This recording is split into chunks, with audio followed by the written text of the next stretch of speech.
Good evening and welcome to another episode of Late Night with Lynette. I'm Lynette Peterson, your host. We have a Maggie moment hot off the press. The New Hampshire Democratic Party has just been fined $4,000. Why, might you ask? Well, our illustrious governor accepted not $4,000, but $33,000 in illegal campaign funds. Do the math. 33,000 minus 4,000. Why isn't she being fined $33,000? The New Hampshire Democratic Party should pay back the $33,000, not $4,000. Oh, but wait, we are talking liberals. We're talking Democrats. They're using Common Core math, obviously. This past week in the New Hampshire House, they passed Senate Bill 116, constitutional carry. Awesome job, House of Representatives. Unfortunately, our illustrious governor has already said she's going to veto it. Governor, what's wrong with you? It's a God-given right to protect yourself. Why should New Hampshire residents have to get permission to do something that they already have the right to do? Come on, get with the program. Look at our neighbor to the west, Vermont. Check their crime rate, the lowest in the nation. They have constitutional carry. We need to get with the program, Governor. I have a new segment. Before I get to my guest, we have a new segment on my show. We are going to start doing Hillary happenings. This is going to rank right up there with our Maggie moments. And take your pick. Where to start with our Hillary happenings? What scandal should we highlight first? I think for the first one, two words come to mind. Remember Benghazi. When is the families going to be told what really happened? When are they going to get their just desserts given to those that were involved? Secretary of State, and do we really want this woman to be running our country? Come on, folks, wake up. We need to get rid of Hillary Clinton. My guest this evening is Jeff Grant, the assistant pastor at Merrimack Valley Baptist Church, located Boston Post Road, right here in Merrimack. Welcome to Late Night with Lynette. Thank you very much, Lynette. Thank you. Your shirt and my jacket, it would be a good combination. Match. Absolutely. What do you think? Nice plaid looks. I'm Scottish, so that works. I was going to wear my kilt today, but my wife vetoed that. So. Oh, and what is wrong with Julie? She's a little bit more conservative than me. So. But whose show are you coming on? I should have come with Auntie Lynette, yes. Oh, too funny. Now, you are the assistant pastor, yes. But if memory serves me correctly, you were hired as the youth pastor. As the children's pastor when I first got hired, yes. Right. So what caused the flip around and the change in duties? Originally, I was hired to be the children's pastor and the chief financial officer for the church. Through a series of events, I found another assistant pastor who was dating someone who was a financial manager at a college. So I got them up here to take that away from me, and they just there was a need, so I filled it to be assistant pastor, and that's when we brought back Pastor Dave and then Pastor Joel, and we just kind of started splitting the responsibilities. Okay. So what is your passion, though, with ministries? My passion is children. Children. I love working with children. That's how come we get along so well. Yes, there you go. Now, you started out before you were a youth pastor. You've been a member of the church forever. Mm-hmm. Your big project was junior church. Yes. Now, I have never sat through a junior church sermon. My oldest daughter used to video junior church. I believe it was video that she did. Yeah. Yep.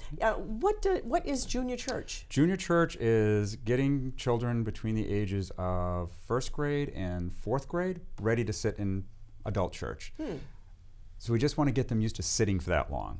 So we keep them entertained with puppet shows, skits, songs, and Bible stories to just get their attention, get them used to sitting there. They do participate with it. It's a way of bringing the Bible to children through object lessons, because most of us learn better that way. Oh, for sure. Yeah, when I did on a council time messages, object lessons were always the best, even with Sunday school. If Carla Ray's not there and I fill in for her, it's always an object lesson. It gets their attention. Now, you're taking on a new assignment with bigger children. With bigger children. Rumor has it you're going to be heading up the college and career. Yes, my wife and I just started taking over the college and career age group. We're working through some Bible studies with them, getting them regrouped, getting them thinking about what they're doing with their lives, reaching out to the kids that just got out of high school, that are in college right now, and get them ready for the world in a biblical manner as they go into the career stage of their lives. So we are hoping to start that and revamp that in the next 2 weeks, actually. We're starting. Know what kind of activities you're going to have for that group? They already have activities set up on their own where they do things like biking, mountain hiking, stuff like that. But I'm going to try to get them more involved with outreach and getting to be part of the church as a whole, working within the body, not just being a separate little clique that goes off and have fun things, but actually working together, working for the church, serving God the right way. Yeah, cliques tend to happen. Cliques will happen no matter where you are. No matter where you are, no matter what age group also. Right. And it's a shame because once those cliques form, or if you're coming in new, it's tough to break the barrier and get in those cliques. Right. Yeah. Now, college and career, I mean, obviously it's college age, but how far is the career age? I mean, is it post-college, when you graduate college in your career, or is it before college? You don't go to college, you just work? That is a good question that we got to figure out. Before, it started out with college age, like between 18 to 23. That group formed their little group and went through the years, and now they're all in their 30s and 40s. So we need to train them to be something else, whether they're mentors or they can be a career group separate than college. But we don't want to alienate the kids who decide not to go to school. Right. You know, there's nothing wrong with getting a job and going to school later on in life. That's what I did. I didn't go back till I was in my 30s. And we want to have that kind of separated. We'll keep them together right now, try to get the older ones to work as mentors. If that doesn't work out, we'll just break them off, and that's what we're supposed to be, just like, that's what we're told to do. Disciple people, teach them to disciple, break off so they can disciple people, teach them to disciple, break off. So we hope to reintroduce them to that methodology. There you go. Because, I mean, they have young marrieds, but if you're not married and you're older in the career age, there's a gap. There's really nothing for the career age, the 25 to 30 somethings, and then you get married and you're in the young marrieds, and then you get to our age, the not 30s, and there's nothing really for us either. So there's a couple gaps there that we need to work on and try to figure that out. Right. Yeah. And with the younger generation, I think that's really key, because that's the generation that we're losing, not only in religion, but also in politics. Everything. Merrimack just had an election, and you don't see too many under 30s coming to vote. Coming out, no. Yeah. We're just trying to get them to say take a stand might be kind of strong, but to take a stand just for what they believe in, whether it's God or politics or even with their own selves. It seems like we're sort of breeding a generation of, I don't know what to do, so I'm not going to do anything.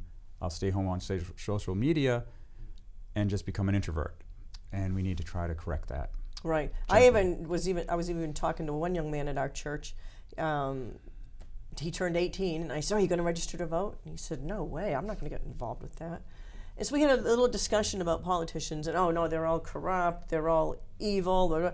I said, well, if you don't like any of them, I said, if you were just to go on voting day, pick up your ballot, show the ballot, if this was a ballot, show it right to the ballot inspector that you did nothing to it, put it in the voting machine, let them count an empty ballot. That was your choice. Absolutely. You at least took a stand. No one was good enough for your vote, but you took a stand.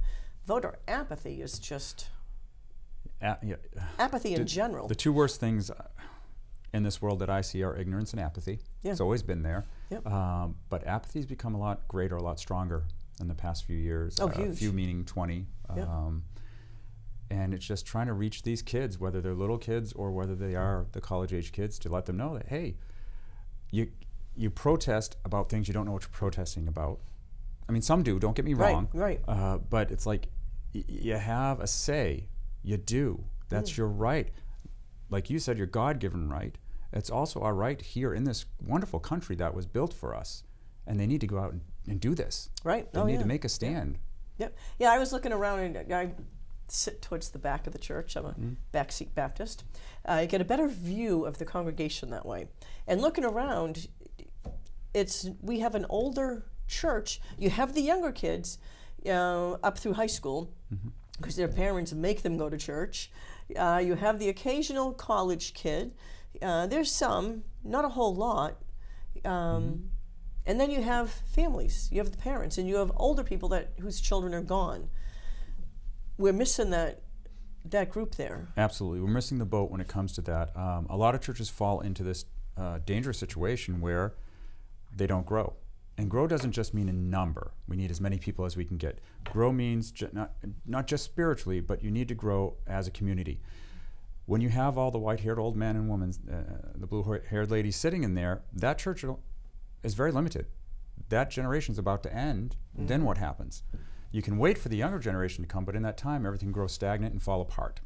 So you need to reach these kids. You need to, I keep saying kids, but they are adults, and get them to be part of what's going on there. Get them to make it their own. When young families come to me and say, what do we do? We're losing our children. How do you get your kids, and not that my wife and I are perfect by any means, but how do you get your kids to like it? I tell them, you need to do it together. If they don't see you, mom and dad, doing it, if they don't see you going out to vote, if they don't see you taking a stand somewhere, then they're not going to. You can't tell them they have to if you're not doing it. Right. Yeah. As a kid, my mother would either walk to church, or my mother would drop us off. My father never went. And as soon as we got old enough, when we were walking to church, we went for a walk, but it wasn't to church. Yeah. We usually walked right by. And you had collection money, that went for candy. And we knew how to tell time and always had a watch. Yeah. Absolutely. Unless you set the example, it's not going to happen.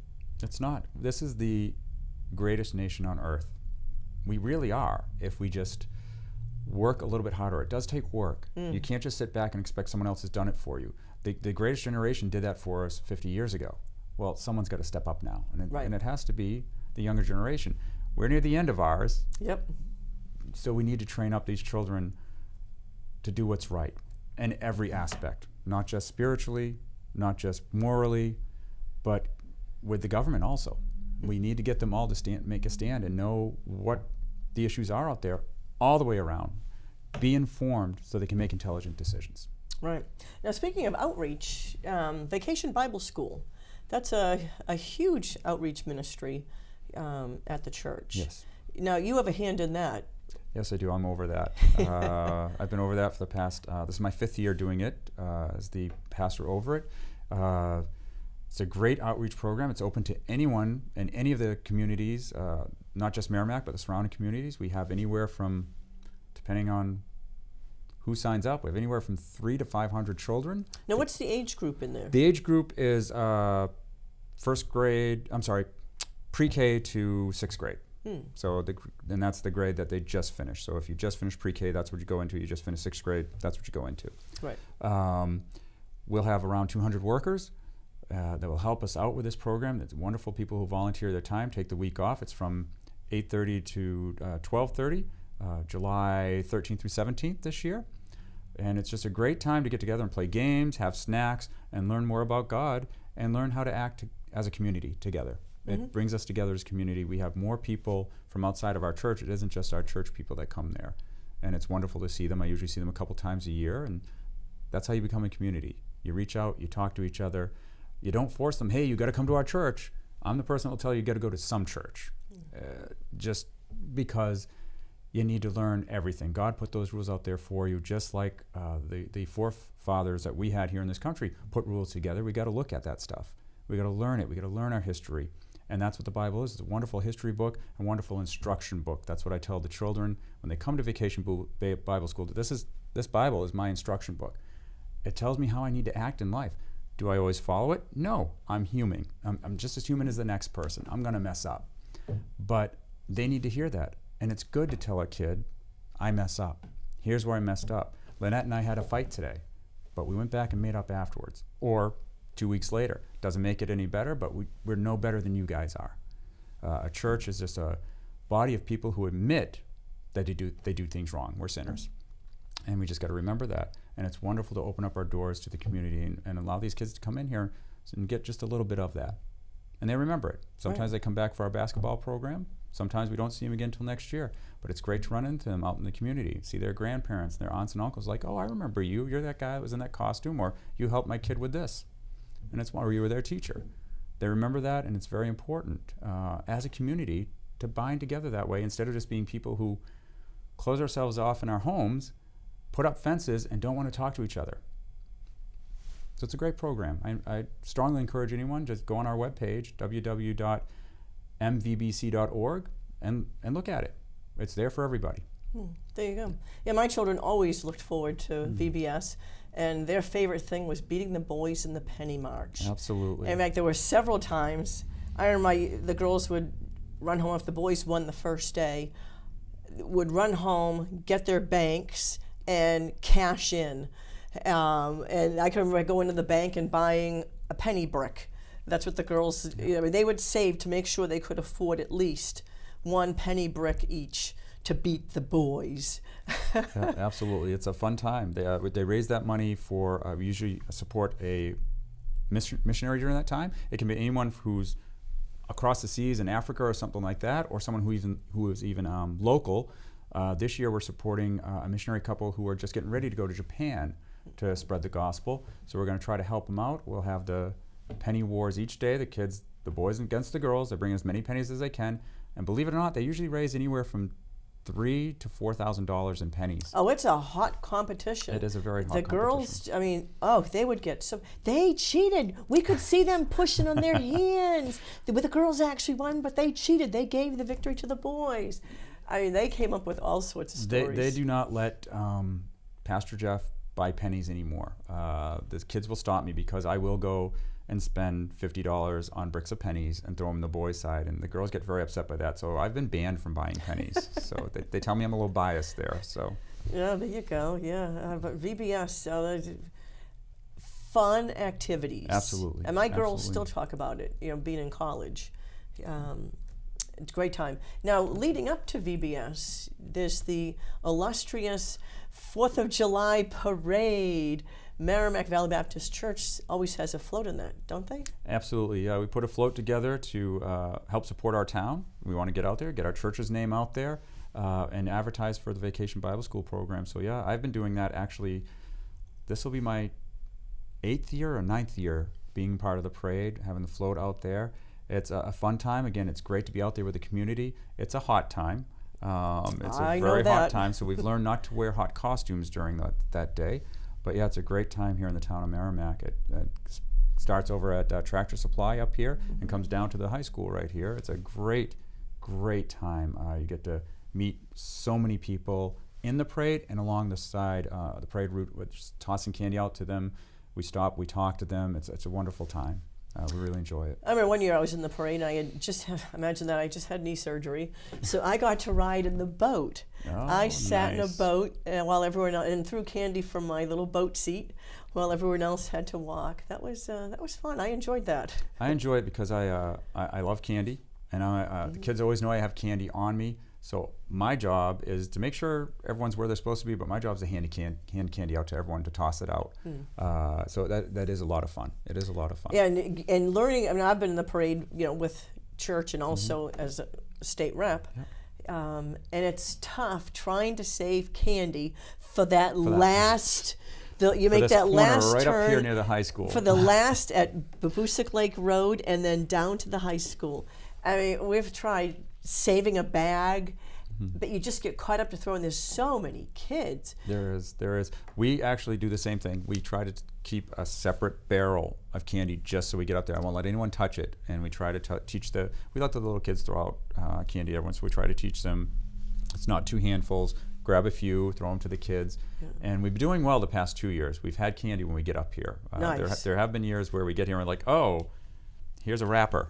I've been there, done that too many times. But we think we got it figured out now. Yeah. I like getting those big assortment bags. It's like 5-pound bags of candy. Yep. And one year I bought 5 of them, and I made the mistake of going to the mailbox and leaving the candy in the house. Guess who got into it? I'm guessing. Well, there's many culprits at your house, so Yes. it's either your husband, your daughters, or Maggie, your dog. Yeah, it was Maggie, my dog. Yes, the demonic black lab Yes. got into a 5-pound bag of candy, and by the time I got to the end of my driveway, got the mail and came back in, she had half that bag gone, wrappers and all. Unbelievable! I couldn't believe it. Maggie is a riot. Yeah, we like I said, I love doing the candy.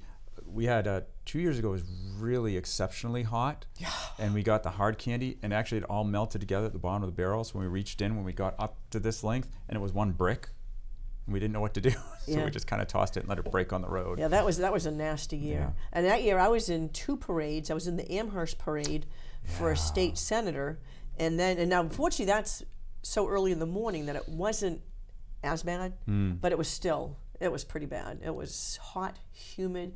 I went through, I think, 3 or 4 T-shirts that day. Oh yeah, it's horrible. And the Merrimack parade, I mean, it's just the worst. It is. We keep spray bottles, spray everyone down, It's just so keep late water. in the day, but it's one of the biggest. I mean, it's a popular It's the biggest parade. parade I've ever been involved in, and I've been doing parades with the Boy Scouts and everything growing up my whole life, and this is the biggest parade we've ever been in.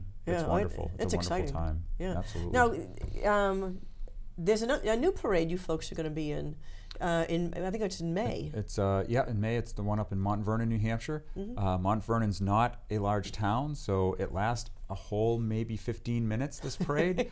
But yeah, just to reach out to the community up there, and one of our congregants that are residents of Mount Vernon take that over. They have a small float, do the same thing. They toss out candy to the 6 children that live there. And, sorry, Mount Vernon. And in 15 minutes it's over, but yes. Yeah. A little bit different than the Merrimack venue, but still a good time. Yeah, oh, very Still a good. good time. Very good. Now, the Grant family has recently moved. We have. Yes. Where did you move from? I am a lifetime resident of Massachusetts. I'm from Pepperell, Massachusetts, born and raised. We just moved February 1st here to Merrimack. So it's a little different to be, I'll get in trouble for this, but it's a little different to be out of the communist state of Massachusetts. We found a break in the wall. We climbed over with our stuff in the middle of the night and came here to Merrimack, and it's actually been wonderful. It's strange to come to the town hall and be like, hey, we got to get our license in our car and registered, and they're like, okay, here, do this, and it was so easy, and I'm like, what am I missing? I said, and the woman looked at me and she said, you from Massachusetts? I'm like, yeah. She's, oh yeah, we're much different up here, relax. Yeah, I always refer to it as the socialist state of Massachusetts. It was, the People's Republic. Yes, so, there you go, that's another good name for it. Yeah, it's nice, you're not too far from me now. I am right down the road. Yes, right that's down exciting. On Boston Post Road in Merrimack. I haven't made any late night trips yet. Yet. I did say yet. We're expecting it. Good. When you least expect it, that's when I'll hit you. Yeah, my son's mentioned something about having water balloons ready, but we'll see. That would be we'll good. see. That I would be told good. him, you know who you're messing with, so. Yeah, there you go. And speaking of messing with, now that you live in New Hampshire, there is something you can get. I can finally get license to carry a concealed weapon. In Massachusetts, it was just too hard to do, so I just never did it. Even when I was a business owner down there, and the chief of police would encourage me to do so, I'm like, it's just too much of a rigmarole to get through it. I said, I don't want to give you my oldest child to get a gun and still wait 2 years to see if it's okay. Yeah. The red tape you have to go through is ridiculous. It is. So it'd be much better to do it up here. Yeah, New Hampshire, you fill out an application, and it will cost $10. Now you can't laminate it because I ask every time. I just had to have mine replaced. Because you get this little piece of paper, and hey, whenever I'm concealing, I have that piece of paper with me. Well, sometimes it's shoved in my pocket, sometimes a jacket pocket, a backpack or whatever. It's always being shoved in something. Well, it gets to the point you can't read it. And then it gets so fine and so smooth that I put my hand in my pocket and I don't realize it's even in there. Right. So the latest one went through the wash. Oh, there you go. But you can get it replaced at no charge. That's amazing. They have to go through and make sure that, yes, you were approved and you did have a current, and it's issued for, the date isn't changed. It's given the same expiration date. But I was given some good advice from one of my guests on the show. You can make a copy of it and laminate that copy, or have the copy with you. that way, if something does happen, you still have the You original. still have the original safe somewhere. That Right. makes sense. So yeah, that's something. Makes sense. I didn't think of that, but I'm going to have to look into that. Yeah. Well, we do know there's people smarter than us out there, so. That's for I sure. do. I know that anyways. People smarter than me. So. That is a given. That's for sure. Now, you said your passion is the children's ministry. Mm-hmm. Which one is there one ministry that's your favorite that you'd like to put all your energy into? Wow. Honestly, it's probably Children's Church, the junior church, and VBS. So I don't know which one's more than the other. Junior church at the church is actually not my job at all. I do that because I enjoy it. Same with Vacation Bible School. That's an event. It doesn't necessarily fall under my job description, but I enjoy doing both of them. I enjoy working with the kids. Just my wife and I have been doing it ever since we were teenagers. So we just enjoy doing it. So it's kind of a tie between the two of them. One I do every Sunday, one I do once a year. So yeah. Very good. Now, is there any way that, since you're going into college and career, maybe getting the college and career involved in? Absolutely. We started last year under Pastor Joel. He started this with a friend of ours that has a small church up in Maine, sending the college and career to help run their Vacation Bible School. It's a much smaller venue than ours, so they don't get as overwhelmed, but now they're used to it. And so I'm going to strongly urge them to help us out with ours and see how that works out. Some of them already have done that. There's a good group in there. There's a core that always is there whenever I need them to coach basketball, to work with the children. So it should be pretty well handled with that. They should be all ready for that. Oh, very But good. yeah, absolutely. We want to get them to work in all the different ministries, get used to being there, not just being, like we said, their own clique. We want to Right. get them used to helping in other areas, actually working as a community. Very good. Very good. Yeah. Yeah. Oh my, the question I had just went out of my head. But I'm glad it did, because we're running out of time. The 27 minutes goes by It does, very fast. quickly. I thank you for being my guest. Thank you so much. It's been enjoyable. Look for the Merrimack Valley float in the upcoming 4th of July parade. Thank you for watching Late Night with Lynette. God bless, and we'll see you next week. Good night.